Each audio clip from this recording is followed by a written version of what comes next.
Hello friends, welcome back to dream success academy. मैं अविनाश आप सभी का स्वागत करता हूं आज के इस सेशन में। दोस्तों, आज के वीडियो में हम लोग जो है आरपीएफ कांस्टेबल 2024 के लिए इसके प्रीवियस ईयर क्वेश्चन पेपर को कवर करेंगे। आज हमारा सेट नंबर 2 है। आपको बता दूं कि इससे पहले हम लोगों ने सेट नंबर 1 को कवर कर रखा है। यदि आप लोगों ने उस वीडियो को नहीं देखा हो तो वीडियो सेक्शन में आपको वीडियो जो है मिल जाएगा। और जो इसके टॉप 50 क्वेश्चन है जीके जीएस के प्रश्नों को हम लोग इस वीडियो में कवर करेंगे। जो क्वेश्चन एक्सप्लेन करने लायक होगा मैं उसको एक्सप्लेन करते चलूँगा ताकि आपको जो चीज़ें काफ़ी जो है डीपली समझ जाए और याद हो। ठीक है, तो चलिए स्टार्ट करते हैं आज का सेशन। यदि चैनल पहली पहली बार है तो चैनल को सब्सक्राइब करके बेल आइकन को जरूर प्रेस करें ताकि इस तरह का वीडियो को मिलता रहे। और पीडीएफ के लिए आप टेलीग्राम चैनल को ज्वाइन करें। ये जो है आपको प्रश्न पत्र जो है आप देख रहे होंगे आरपीएफ कांस्टेबल की परीक्षा में, जो कि 18 जनवरी 2019 को लिया गया था, उसके द्वितीय पाली का क्वेश्चन पेपर है। सेम क्वेश्चन पेपर आया था आपका। ठीक है, तो इससे आप एनालिसिस करते चलिएगा आपको जो है किस तरह क्वेश्चन रीड करने हैं। ठीक है, चलिए देखिए क्वेश्चन नंबर 1 है। थोड़ा सा यहाँ पे जूम आउट मैं कर लेता हूँ कि यदि, ठीक है, आपके मौलिक अधिकारों को राज्य ने हनन किया है, ठीक है, तो ऐसा कौन सा मूल अधिकार है जिसके खिलाफ नागरिक अदालत में अपील कर सकता है। ठीक है, देखिए जैसे कि पता होगा कि हमारे संविधान हमें 6 प्रकार का मूल अधिकार देता है। ठीक है, जिसे हमसे कोई छीन नहीं सकता है।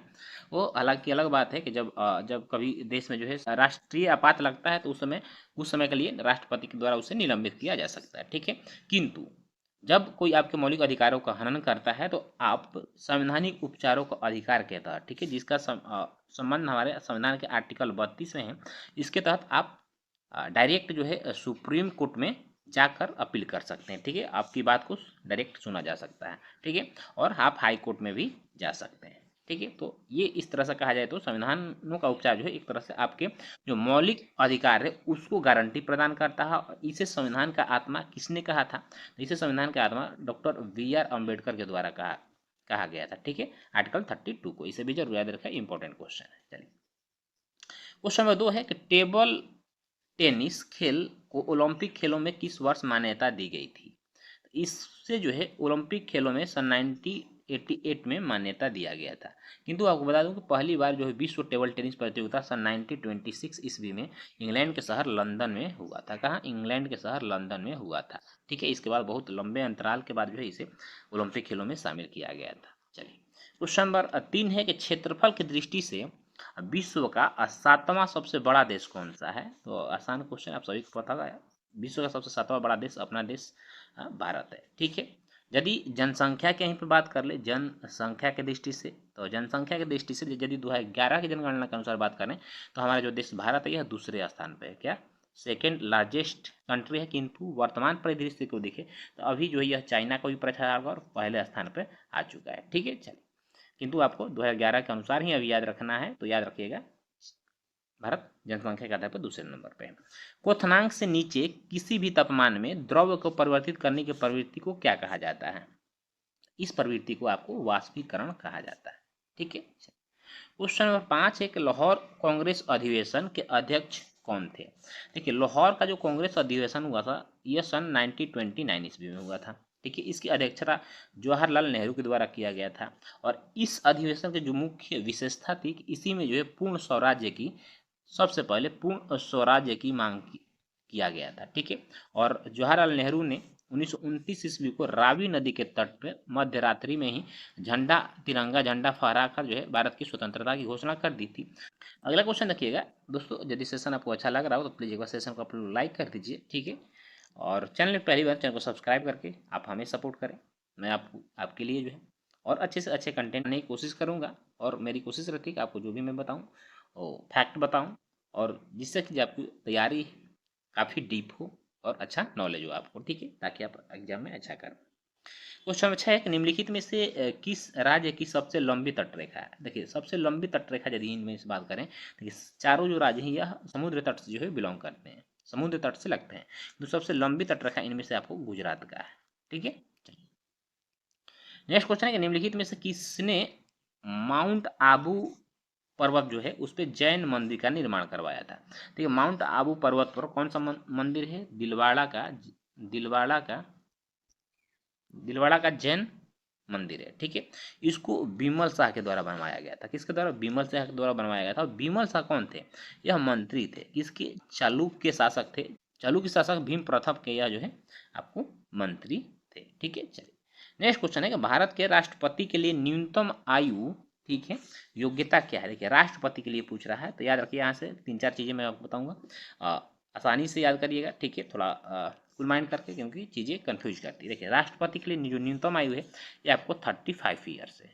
ठीक है, प्राइम मिनिस्टर यानी पीएम के लिए जो न्यूनतम आयु है वह आपको 25 वर्ष है। याद रखना है, राष्ट्रपति उपराष्ट्रपति के लिए न्यूनतम आयु 35 वर्ष, प्रधानमंत्री के लिए न्यूनतम आयु 25 वर्ष। अब देखिए, यदि आपको लोकसभा सदस्य बनना है तो न्यूनतम उम्र जो है आपको 25 वर्ष हो जाएगा ईयर से। ठीक है, किंतु राज्यसभा यदि पूछ दे आपको राज्यसभा, तो राज्यसभा के लिए न्यूनतम उम्र आपको 30 वर्ष है। ठीक है, चलिए, और राज्यसभा सदस्य भी बनना है तो आपको तो न्यूनतम उम्र आपका 30 वर्ष होना चाहिए। ठीक उसी तरह से राज्यों में भी याद कर लिया, विधान परिषद के लिए 30 वर्ष होना चाहिए और विधान सभा के लिए 25 ईयर्स होना चाहिए। क्वेश्चन नंबर 9 है कि इनमें से कौन सा संगठन जो है सरकार द्वारा घोषित न्यूनतम समर्थन मूल्य, जिसे हम एमएसपी के नाम से जानते हैं, एमएसपी का फुल फॉर्म कभी कभी पूछ देता है, तो यह मिनिमम सपोर्ट प्राइस होता है। ठीक है, जो कि फसलों पे लागू किया जाता है सरकार के द्वारा, या आप किसानों को फसलों से हुए नुकसान को बचाने के लिए तथा किसानों को जो है वाणिज्यिक रूप से सक्षम बनाने के लिए यह एमएसपी लागू किया जाता है। ठीक है, जो कि भारतीय खाद्य निगम एफसीआई के द्वारा किया जाता है। किसके द्वारा? एफसीआई के द्वारा किया जाता है। ठीक है, देखिए एफसीआई की स्थापना कभी कभी पूछ देता है, तो 1965 ईस्वी में याद रखिएगा एफसीआई की स्थापना हुआ था। नेक्स्ट क्वेश्चन है, क्वेश्चन नंबर 10 है आपका, कि भारत की संसद डैश किसमें डैश शामिल है? देखिए भारत की संसद में लोकसभा राज्यसभा के साथ साथ जो है आपको राष्ट्रपति भी शामिल होते हैं। तो ऑप्शन नंबर डी हो जाएगा यहाँ पे। देखिए लोकसभा, भारत की राज्यसभा और राष्ट्रपति, ऑप्शन नंबर डी इधर राइट आंसर हो जाएगा। ठीक है, तीनों को मिलकर क्या बनता है? तीनों जब मिलते हैं तो यह संसद बनता है। और कोई भी कानून जब देश में लागू होता है तो इन तीनों सदन जो है दोनों सदनों के बाद राष्ट्रपति इस पर सिग्नेचर करते हैं, इसके बाद जो है वह विधेयक जो होता है वह कानून बन जाता है। और याद रखिएगा संसद जो है हमारे देश का जो है सबसे बड़ा मंदिर है और यह संविधान के अनुरूप जो कि चलाया जाता है। ठीक है, चलिए नेक्स्ट क्वेश्चन है कि भारत में दिल्ली उच्च न्यायालय की स्थापना कब की गई थी? तो भारत में दिल्ली उच्च न्यायालय की स्थापना सन 1966 ईस्वी में किया गया था। ठीक है, याद रखिए जब भारत स्वतंत्र नहीं हुआ था, स्वतंत्रता पूर्व जो है दिल्ली तथा जो पंजाब का क्षेत्र था वह आपको लाहौर में जो उच्च न्यायालय था, लाहौर उच्च न्यायालय के अंतर्गत आता था। ठीक है, यहाँ पर दिल्ली उच्च न्यायालय का स्थापना पूछा है 1966 ईस्वी में। क्वेश्चन नंबर 12 है कि 2003 की वित्तीय जिम्मेदारी और बजट प्रबंधन कानून डैश के बारे में है। ठीक है, 2003 की जो वित्तीय जिम्मेदारी और बजट प्रबंधन कानून है यह आपको वित्तीय सुधार और व्यय नीतियों से संबंधित है। ऑप्शन नंबर डी इधर राइट आंसर हो जाएगा। नेक्स्ट क्वेश्चन है कि 2011 की जनगणना के अनुसार हमारे देश में लिंगानुपात बताना है आपको। ठीक है, देखिए 2011 का लिंगानुपात बताना है। देखिए लिंगानुपात यानी कि लिंगानुपात का अर्थ होता है कि टोटल 1000 पुरुष पर कितने जो है महिलाएं हैं। ठीक है, तो देखिए 2011 की जनगणना के अनुसार बात करें तो 1000 पुरुषों में, ठीक है, भारत में 1000 पुरुषों पर टोटल 943 महिलाएं हैं। क्वेश्चन नंबर 14 है, in inquiry into the nature and college of the wealth of nation. आपको सिर्फ इतना याद करना है, ज़्यादा नहीं। द वेल्थ ऑफ नेशन पुस्तक किसने लिखी है? देखिए द वेल्थ ऑफ नेशन पुस्तक को एडम स्मिथ के द्वारा लिखा गया। किसके द्वारा? एडम स्मिथ के द्वारा, जिन्हें हम अर्थशास्त्र के जनक के रूप में भी जानते हैं। इन्हें अर्थशास्त्र का जनक के रूप में भी जाना जाता है। ठीक है, देखिए वेल्थ ऑफ नेशंस जो है यह पुस्तक श्रम विभाजन, उत्पादकता और मुक्त बाजारों जैसे व्यापक विषयों में से संबंधित है। ठीक है, यानी अर्थशास्त्र के बारे में आपको जो है ये अच्छा ज्ञान देगा। नेक्स्ट क्वेश्चन देखिएगा, जिस दर पर आरबीआई वाणिज्यिक बैंकों को, आरबीआई देखिए आरबीआई जो है वाणिज्यिक बैंकों जैसे कि जो भी वाणिज्यिक बैंक है जैसे SBI, PNB, UCO, HDFC bank होंगे उससे, ठीक है, उसे उसको ऋण प्रदान करता है, उससे बदलकर या धन को प्रभावित कर सकता है। इस दर को क्या कहते हैं? तो इस दर को याद रखिएगा, यहाँ पे इस दर को बैंक दर कहा जाता है। क्या? बैंक दर। ऑप्शन देखते हैं कुछ, हाँ देखिए यहाँ पे ऑप्शन बस सी इधर राइट आंसर हो जाएगा। ठीक है, बैंक दर कहा जाता है।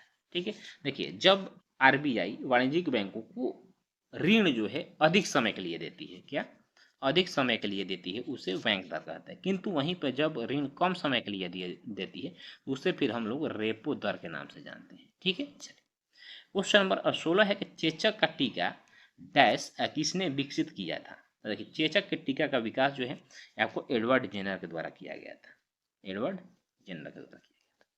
क्वेश्चन नंबर 17 है कि पाक जल मरुमध्य श्रीलंका को डैश किससे अलग करता है। तो पाक जल मरुमध्य जो है श्रीलंका को याद रखिएगा भारत से अलग करता है। किससे? भारत से अलग करता है। क्वेश्चन नंबर 18 है कि इनमें से किसने 1944 में, ठीक है, गांधीवादी योजना का गठन किया था। देखिए गांधीवादी योजना का गठन जो है 1944 इसमें श्री नारायण अग्रवाल के द्वारा किया गया था। किसके द्वारा? श्रीमन नारायण अग्रवाल के द्वारा। Option number D is the right answer हो जाएगा। ठीक है, अगला क्वेश्चन है कि 2011 की जनगणना के अनुसार भारत की साक्षरता दर कितनी है। हम 2011 की जनगणना की बात करते हैं, भारत की जो साक्षरता यह 74% है। अब बात है कि मेल कितने साक्षर है और फीमेल कितने साक्षर है।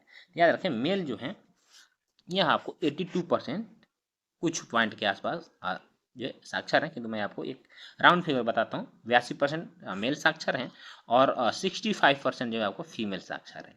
ठीक है, किंतु ये जो गैपिंग है इतना गैपिंग नहीं होना चाहिए अब, बट चीज़ें सुधर रही हैं। महिलाएं भी जो है पुरुषों के साथ कंधे से कंधे मिला के चल रही हैं और हर क्षेत्र में देखा जाए तो महिलाओं का वर्चस्व हो रहा है। और अब जो घर जीवन है वो भी जागरूक हो रहे हैं, अपनी बेटियों को पढ़ा रहे हैं। ठीक है, तो इस साक्षरता दर जरूर जो है इससे अधिक बढ़ा होगा। वो तो जनगणना के आए तो पता भी चले, पर जनगणना जिस तरह से सरकार लेट करा दी इतना लेट नहीं होना चाहिए। जनगणना प्रत्येक 10 वर्षों पर होना चाहिए, जिससे कि आप कोई भी योजना हो उसको उस अनुरूप बना सके। ठीक है, चलिए आगे देखते हैं। क्वेश्चन नंबर 20 है कि निम्नलिखित में से कौन सा खेल का प्रकार लिबेरो शब्द से जुड़ा है। यानी लिबेरो शब्द जो है किस खेल से संबंधित है? यह वॉलीबॉल से संबंधित है। ठीक है, देखिए वॉलीबॉल में जो डिफेंडर होते हैं उसे लिबेरो कहा जाता है। और यहाँ से एक क्वेश्चन आ सकता है कि वॉलीबॉल में कितने प्लेयर होते हैं। तो वॉलीबॉल में टोटल 6 प्लेयर होते हैं जो कि ऑन स्पॉट खेलते हैं। बाकी जो है 3 से 4 प्लेयर जो है आपको बैठे रहते हैं, वो सब्स्टिट्यूट के रूप में बदल बदल के खेलते रहते हैं। ठीक है, किंतु जब फील्ड पे होते हैं तो 6 प्लेयर ही खेलते हैं। चलिए आगे क्वेश्चन नंबर 21 एक प्रोजेक्ट टाइगर वर्ष यानी किस वर्ष प्रोजेक्ट टाइगर शुरू किया गया था। सन 1973 इसमें प्रोजेक्ट टाइगर को शुरू किया गया था। क्वेश्चन नंबर 22 है बंगाल विभाजन कब हुआ था। देखिए बंगाल का विभाजन सन 1905 ईस्वी में हुआ था। किसने किया था? लॉर्ड कर्जन के द्वारा किया गया था। घोषणा की गई थी आपको 19 जुलाई 1905 को बंगाल विभाजन की घोषणा लॉर्ड कर्जन के द्वारा किया गया था। और 16 अक्टूबर को, ठीक है, 16 अक्टूबर 1905 को बंगाल का विभाजन कर दिया गया था। विभाजन का जो विरोध में जो है बंगाल के लोगों ने शोक दिवस के रूप में मनाया था इस दिन को। ठीक है, तो इसे याद रखिएगा जरूर। ठीक है, चलिए देखिए यहाँ से क्वेश्चन और एक बन सकता है, मुस्लिम लीग की स्थापना कब हुआ था? सन 1906 ईस्वी में हुआ था। क्वेश्चन नंबर 23 है कि परमाणु संरचना पर काम करने के लिए 1922 में किसको नोबेल पुरस्कार से सम्मानित किया गया था? तो जो नील्स बोर हैं जिन्होंने परमाणु संरचना की खोज किया था, इन्हें जो 1922 में नोबेल पुरस्कार से सम्मानित किया गया था। 24 है कि भारत द्वारा प्रेषित पहला सक्रिय उपग्रह कौन सा था। यानी भारत ने पहला अपना उपग्रह कौन सा लॉन्च किया था? यह आपको आर्यभट्ट किया था। कब किया गया था? सन 1975 में किया गया था। किसके द्वारा? याद रखिए इसरो के द्वारा। ठीक है, देखिए इंडियन स्पेस रिसर्च ऑर्गेनाइजेशन जो कि भारत की तरफ से, जिसकी स्थापना सन 1969 में किया गया था। जितने भी अंतरिक्ष से संबंधित कार्य होते हैं यह आपको इसरो के द्वारा ही किया जाता है। ठीक है, चलिए क्वेश्चन नंबर 25 है कि निम्नलिखित में से कौन सा मस्कुलोस्केलेटल यानी आर सतह से जुड़ा है। ठीक है, तो यह जो है आपको राइबोसोम जुड़ा है। ठीक है, आर देखिए आर का मतलब होता है रफ एंडोप्लाज्मिक रेक्टिक्यूलम। ठीक है, देखिए यह इस प्रकार का होता है। ठीक है, दो पार्ट इसके होते हैं, एक आपको रफ होता है और एक आपको चिकना होता है। जो रफ होता है यहाँ पर राइबोसोम का निर्माण होता है और जो चिकना होता है यहाँ पर वसा का निर्माण होता है। ठीक है, चलिए क्वेश्चन नंबर 26 है कि इनमें से किसने सविनय अवज्ञा आंदोलन तमिलनाडु में आयोजित किया गया था। आप सभी को पता होगा सविनय अवज्ञा आंदोलन जो है महात्मा गांधी के द्वारा शुरू किया गया था नमक कानून तोड़कर। ठीक है, किंतु यहाँ पे तमिलनाडु में पूछ रहा था, तमिलनाडु में आपको सी राजगोपालाचारी के द्वारा जो है सविनय अवज्ञा आंदोलन को चलाया गया था, क्योंकि वह महात्मा गांधी के इस आंदोलन से प्रेरित हुए थे।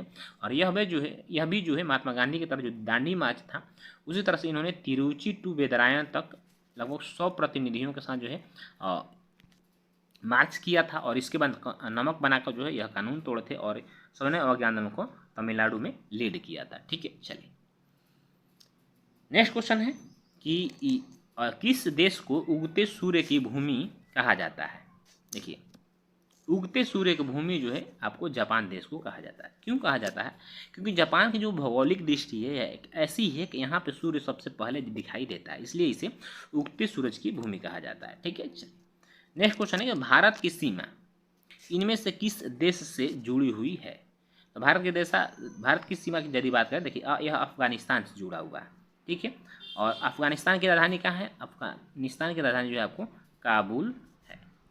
अफगानिस्तान की यदि बात करें तो यह भी डायरेक्ट अब भारत से नहीं जुड़ता है, इसका जो सीमा यह POK पाक ऑक्युपाइड कश्मीर से जुड़ता है, जिसपे कि वर्तमान में अभी पाकिस्तान का अधिकार है। ठीक है, यह लगभग 106 किलोमीटर के आसपास लंबी सीमा रेखा है, किंतु भारत और हमारा देश जो इस पर क्लेम अभी करता है, इसलिए इसे हम मान सकते हैं कि भारत से अफगानिस्तान की सीमा रेखा जुड़ती है। क्वेश्चन नंबर 29 है कि आपातकालीन घोषणा शब्द किस आपातकाल स्थिति को दर्शाता है? को राष्ट्रीय आपात को दर्शाता है। देखिए भारत के संविधान में 3 प्रकार के आपातकाल का प्रावधान किया गया है, जिसमें आर्टिकल 352 का जो है राष्ट्रीय आपात कहा जाता है। ठीक है, जब कभी कोई बाह्य आक्रमण होता है, ठीक है, या सैन्य विद्रोह हो जाता है तो राष्ट्रपति के द्वारा राष्ट्रीय आपात लगाया जाता है। ठीक है, राज्य स्तर पर जो आपातकाल लगता है इसे राष्ट्रपति शासन कहते हैं आर्टिकल 356 के तहत, और जो वित्तीय आपात होता है इसको आर्टिकल 360 के तहत लगाया जाता है। ये आर्टिकल जो इंपॉर्टेंट है, ये तीनों आर्टिकल जरूर याद रखिएगा। ठीक है, और देखिए जब भी राष्ट्रीय आपात लगता है तो इसमें मौलिक अधिकारों को निलंबित कर दिया जाता है, किंतु सिर्फ 2 ऐसे मौलिक अधिकार है जिसको कभी भी निलंबित नहीं किया जा सकता, जिसमें कि 20 और 21 है, इसे भी जरूर याद रखिएगा। ठीक है, क्वेश्चन नंबर 30 से बुध के जीवन की घटनाओं को डैश किस में दिया गया है, यानी बुध के जीवन की जो घटनाएं उसको किस में व्यवस्थित किया गया है, तो आपको जातक कथाओं में किया गया है। ठीक है, ऑप्शन नंबर सी इधर राइट आंसर हो जाएगा। अगर नेक्स्ट क्वेश्चन है कि डैश तारों में प्लाज्मा चरण के गठन के कारण, यानी कि तारों में जो प्लाज्मा का चरण है यह कब गठित होता है? तो जब बहुत अधिक तापमान होता है। ठीक है, 31 का ऑप्शन नंबर बी इधर राइट आंसर हो जाएगा। ठीक है, जब बहुत अधिक तापमान हो जाएगा तो जो तारे हुए प्लाज्मा के रूप में परिवर्तित हो जाएंगे। और देखिए पदार्थों की जो चौथी अवस्था है वह आपको प्लाज्मा को ही कहा जाता है, इसे भी याद रखिएगा। नेक्स्ट क्वेश्चन है कि किस अनुच्छेद के तहत सूचना के अधिकार को अपराध के लिए गिरफ्तार किए जाने वाले अपराधी के लिए स्पष्टीकरण मिलता है? ठीक है, ऑप्शन नंबर देखते हैं, अनुच्छेद 22 जो है आपका सही आंसर हो जाएगा। ठीक है, अनुच्छेद 22 जो है यह हिरासत में लिए गए व्यक्तियों को सुरक्षा प्रदान करता है। नेक्स्ट क्वेश्चन है उज्बेकिस्तान की राजधानी क्या है? देखिए उज्बेकिस्तान की राजधानी जो है ये आपको ताशकंद है। तो यहाँ पर राज्य और राजधानी से भी क्वेश्चन पूछ रहा है, तो आप जो है कोशिश करिए कि राज्य और राजधानी को अच्छे से याद कर लें। देखिए भारत का एक कौन सा प्रधानमंत्री था जो कि विदेश में गया और वहाँ से वापस नहीं आया, इसे यहाँ पे बताना है। तो यह आ गया, यह लाल बहादुर शास्त्री थे। ठीक है, यह जो है पाकिस्तान से एक समझौता करने के लिए उज्बेकिस्तान गए थे और उज्बेकिस्तान के ताशकंद में ही इनकी रस्माई ढंग से मृत्यु हो जाती है, इसे जरूर याद रखिएगा। ठीक है, नेक्स्ट क्वेश्चन है कि 34 नंबर यह कि डैश 2018 राष्ट्रमंडल खेलों का आधिकारिक शुभंकर क्या था? ये देखिए उस समय क्या है, उस समय जो है यह करंट अफेयर्स है। ठीक है, उस समय का करंट है, क्योंकि 2019 में एग्जाम हुआ था, 2018 का करंट पूछा हुआ है। ठीक है, तो उस समय जो आधिकारिक शुभंकर था यह बारबी था। बारबी एक कोआला का नाम था।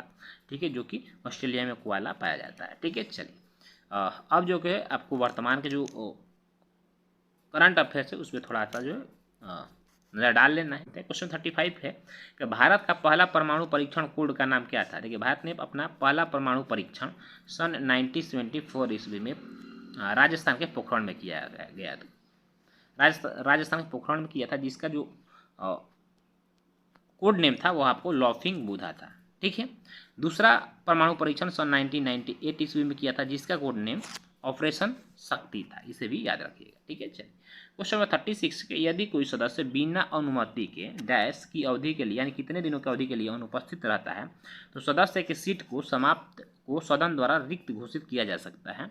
तो यदि कोई सदन का, चाहे वो लोकसभा का हो राज्यसभा का हो, वह अध्यक्ष को या सभापति को बिन बताए 60 दिनों तक अनुपस्थित रहता है तो उसके जो सीट है उसको रिक्त घोषित किया जा सकता है। ऑप्शन नंबर ए इधर राइट आंसर हो जाएगा। ठीक है, चलिए अगला क्वेश्चन है कि अमरावती शैली कला की वास्तुकला का संबंध इनमें से किस राज्य से है? तो अमरावती शैली कला का विकास जो है आपको आंध्र प्रदेश में हुआ था।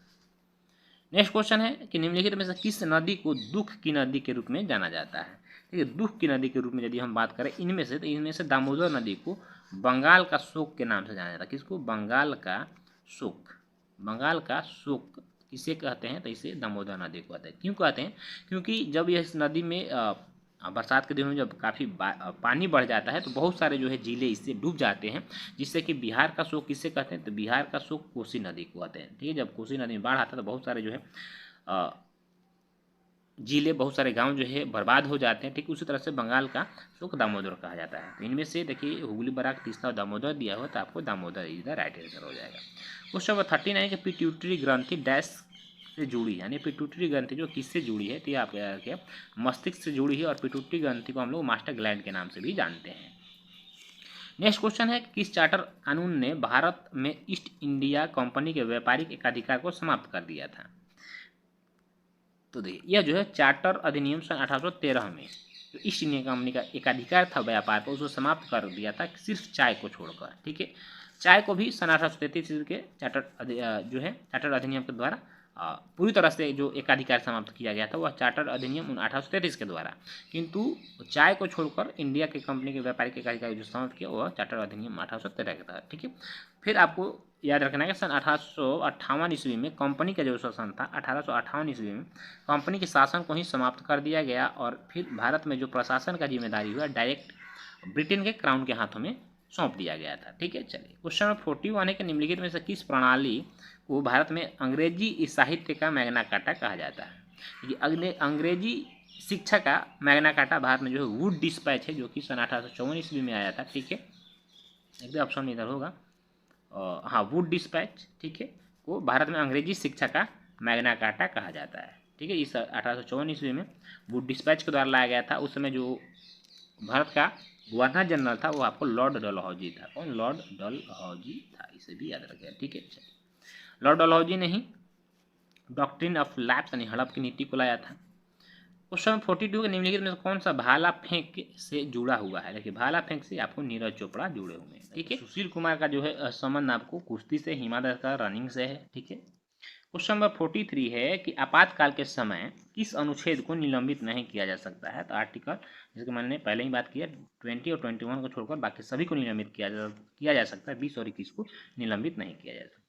क्वेश्चन नंबर 44 है सजावटी हस्तलेखन के निर्माण की संरचना को क्या कहा जाता है? तो जो हाथों से सजाया जाता है, ठीक है, उसे सुलेख कहा जाता है। ठीक है, सुलेख जो प्रक्रिया है हाथ से सुंदर प्रतीकों को बनाने तथा अच्छी तरह से व्यवस्थित करने का एक कला है। ठीक है, नेक्स्ट क्वेश्चन है क्वेश्चन 45 है कि मानव अंगों में कौन सा आवाज उत्पन्न करता है? देखो, जो मानव अंगों से जो हम अभी बोल रहे हैं, तो जो आवाज हमारा निकल रहा है उसे कौन उत्पन्न करता है?